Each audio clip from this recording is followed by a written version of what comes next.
Okay, today I want to say few words on dana. Buddha said, if you know as much as I know about the benefit of giving, you would not eat even the last morsel of food without sharing it with somebody else.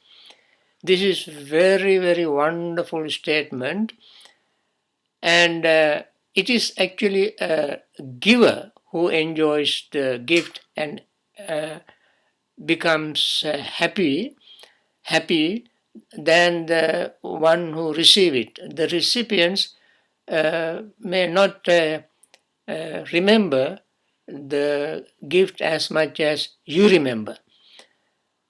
I know a story of a man who lived in Sri Lanka in 1944 during the World War II. And that was the time that food was rationed. So everybody has to buy that quantity which was allocated for that person. If they bought more than that and transported, they would be caught. There were barricades everywhere, and the British government controlled the food transporting from one place to another. So every person got a small quantity of food, just enough for one person. So this man thought of giving a dana to 10 monks.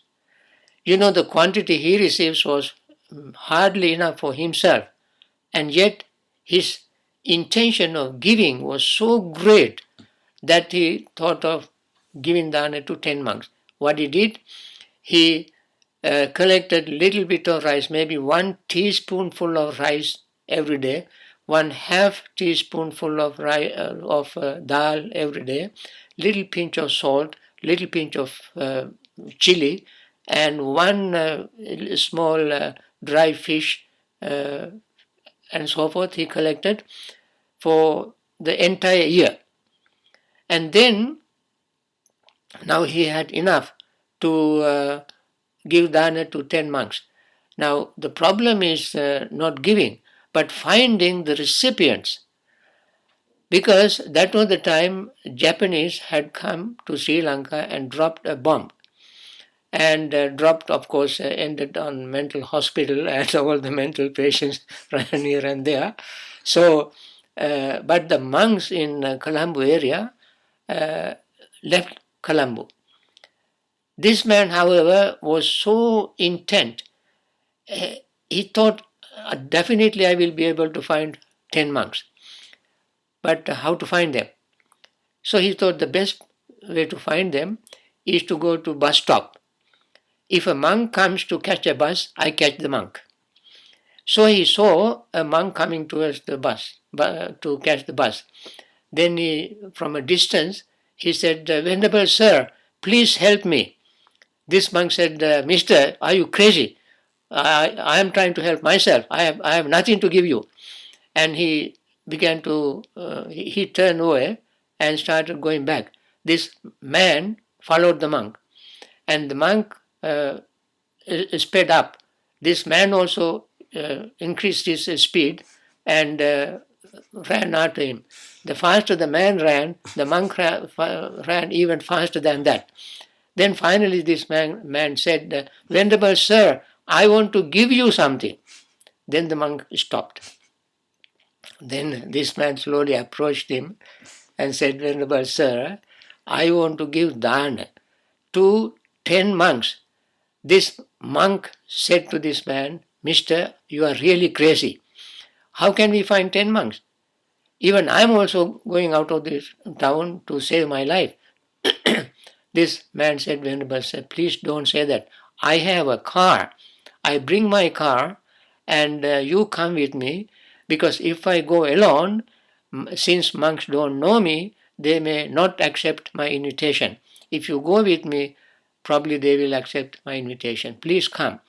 So monk agreed. He took the monk and went to many, many temples, and then invited 10 monks. Finally, they found 10 monks. And this man gave this dana, the amount of food he collected with so much difficulty for so many months, the whole year. He collected this, and now he was so thrilled to give this dana to this monk, so happy. You know, this is not a very rich man, not easy time to give dana. It's the most difficult time. He collected all these things with great difficulty, and now he's giving even greater joy.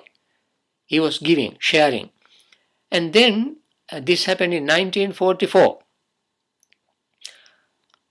One day I went to Houston to participate an opening ceremony of a new temple. And this new temple was donated by a couple who came to this country, who were not very rich. They came as students. As students, they don't have money. So they were staying in a little apartment, and they had a baby. And then this baby, they even could not afford to get a babysitter. They had to go to school to study. They had to do a little part-time job to get a little money. And they even could not take care of the baby properly. So they brought the baby to a temple with little milk and so forth. And these monks in the temple literally took care of the baby. And the baby grew up. In the evening, they came to the temple, picked up the baby, and they were almost babysitting the monks, were almost babysitting the baby. So this couple told the monks, "Venerable sirs, when we finish our education and get a good job and make some money, we definitely will buy a property and build a temple for you." So after several years, this man became a doctor, and his wife also finished university education. And then this man invented a catheter to use for a heart bypass operation. And then we heard that after that, as soon as he invented it, a company bought the copyright from him and gave him $10 million. And then these people bought a piece of land with a building and donated it to those temples. And then that was the time that I also was invited for the opening ceremony.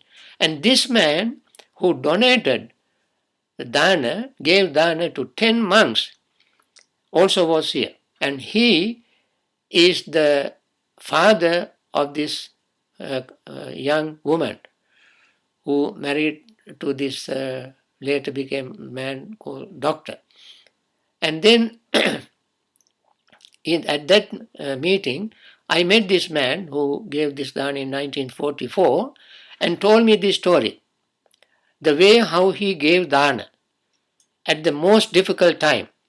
And even at that time when he was telling me the story in 1991, the joy of tears were rolling down from his eyes. Just see how about 47 years later, he was telling me the story, and still he enjoys the giving. So this is why the Buddha said, if you know the benefit of giving, you would not eat even the last morsel of food without sharing with somebody else. And this man is a very good classical example for everybody to remember how correct the Buddha is, how beneficial giving is. Thank you.